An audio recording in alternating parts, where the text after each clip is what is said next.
Oi, pessoal, sejam muito bem-vindos.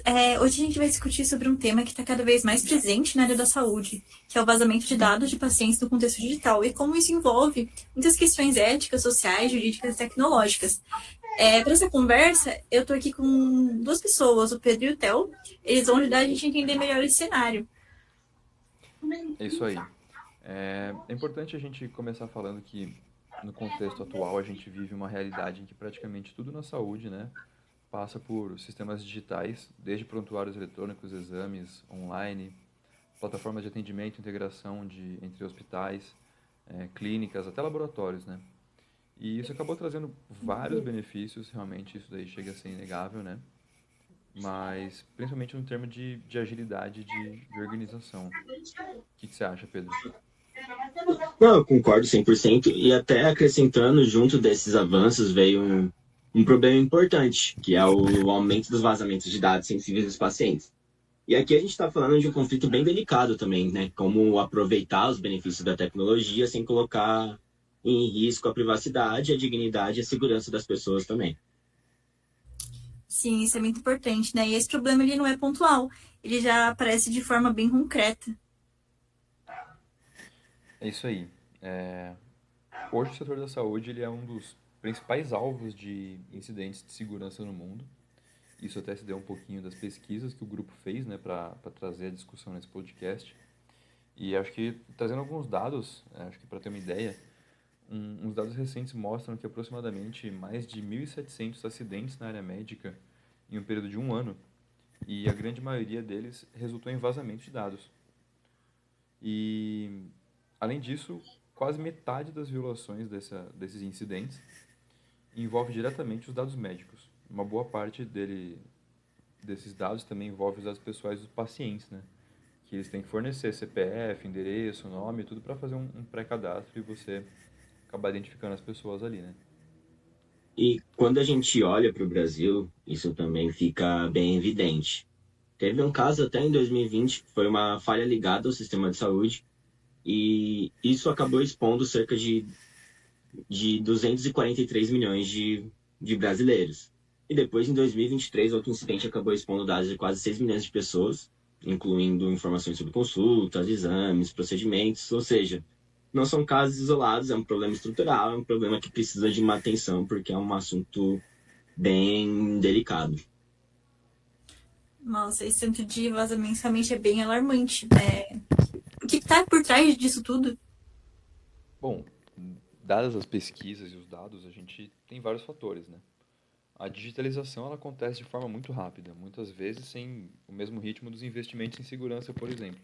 Porque às vezes o foco fica muito mais em você digitalizar e fornecer o serviço do que fazer aquilo que pode ser até considerado o pacote completo, de preservar os dados dos pacientes, né?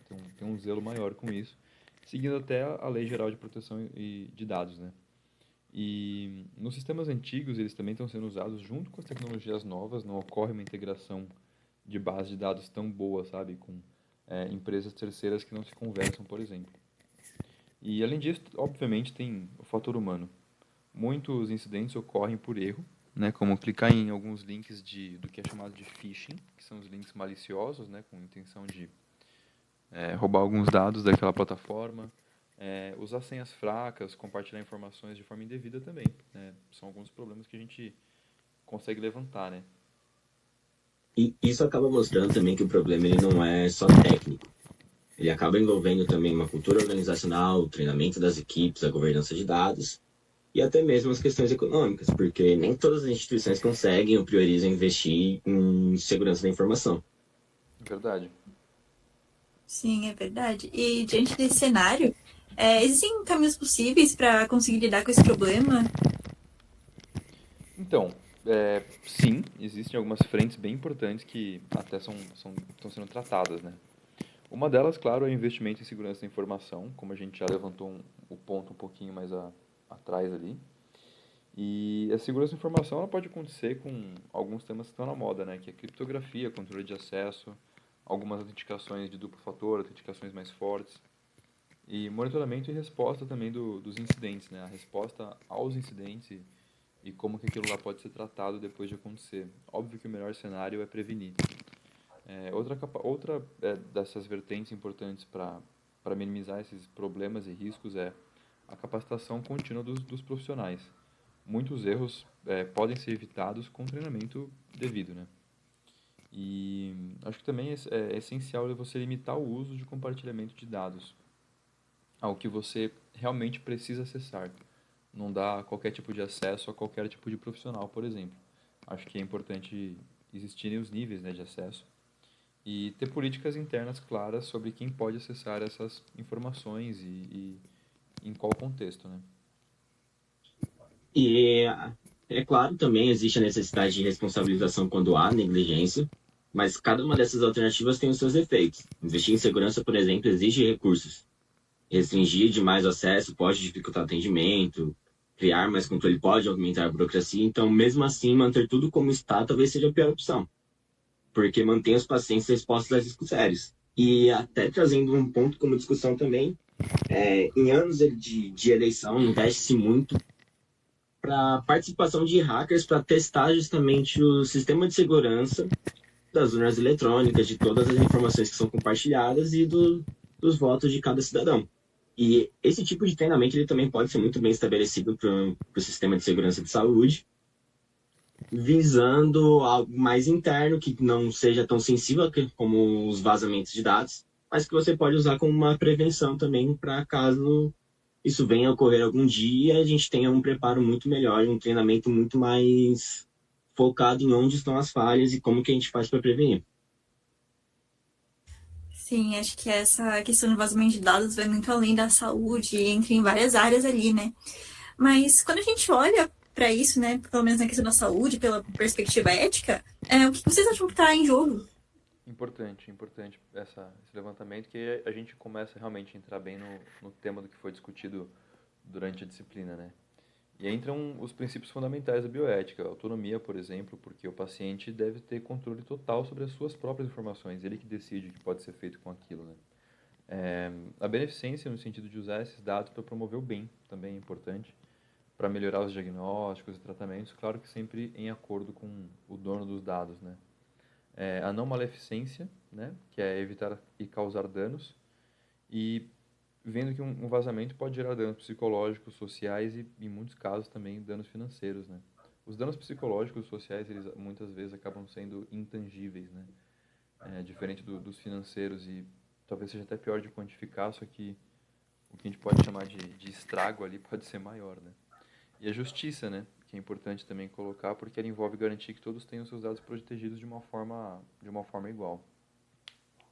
E além disso, também existem outras formas de olhar para esse problema. Pela ética do dever, a privacidade ela deve ser respeitada sempre, independentemente de custo ou conveniência.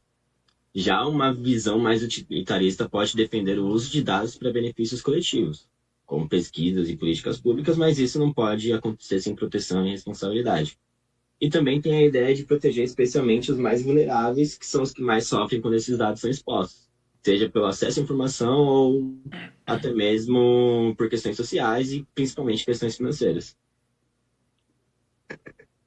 E no dia a dia, quais valores vocês já acham que estão envolvidos nessa discussão? Vários, né? Mas acho que a gente pode levantar aqui a privacidade, dignidade, confidencialidade, confiança, entre vários outros. Mas acho que a relação entre paciente e um sistema de saúde depende muito dessa confiança, né? Porque você está entregando a tua saúde para aquela plataforma que é um dos nossos maiores ativos, né? E se essa confiança é quebrada, o paciente pode deixar de compartilhar informações importantes ou até evitar buscar o atendimento, que pode levar a N problemas maiores, como um efeito dominó, né? E o que você acha, Pedro?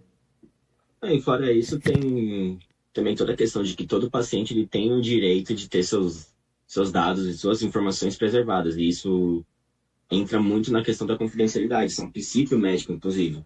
Mas também tem um impacto social. Muitas informações de saúde ainda carregam preconceitos, então quando esses dados vazam, a pessoa pode sofrer julgamentos, discriminação ou exposição indevida em diferentes ambientes da vida dela. Ou seja, né, no fim das contas, a gente não está falando só de dados, são a vida das pessoas, né? Claro, claro, acho que traz muito do tema central, né? A gente está falando 100% de pessoas e proteger os dados de saúde é proteger completamente a intimidade, a história, a dignidade, e até a intimidade das pessoas, né? E talvez essa seja a principal reflexão também. A tecnologia na saúde ela é essencial, mas ela precisa vir acompanhada de responsabilidade, porque nenhum ganho de eficiência ele justifica expor a vida de um paciente. Claro. Com certeza. E com essa reflexão, a gente encerra esse podcast, né? Fica um convite para todo mundo pensar como a produção de dados é uma forma também de cuidar da saúde, né? Uma vez que a pessoa, ela tá com, como vocês tinham comentado, né? Que isso vai muito além de danos financeiros, mas também psicológicos, etc. É muito importante cuidar dessa produção de dados como uma forma de cuidado com a saúde. Então, agradeço muito a atenção de todos. E por hoje é isso. Show, obrigadão, pessoal. Valeu, gente. Obrigada, pessoal.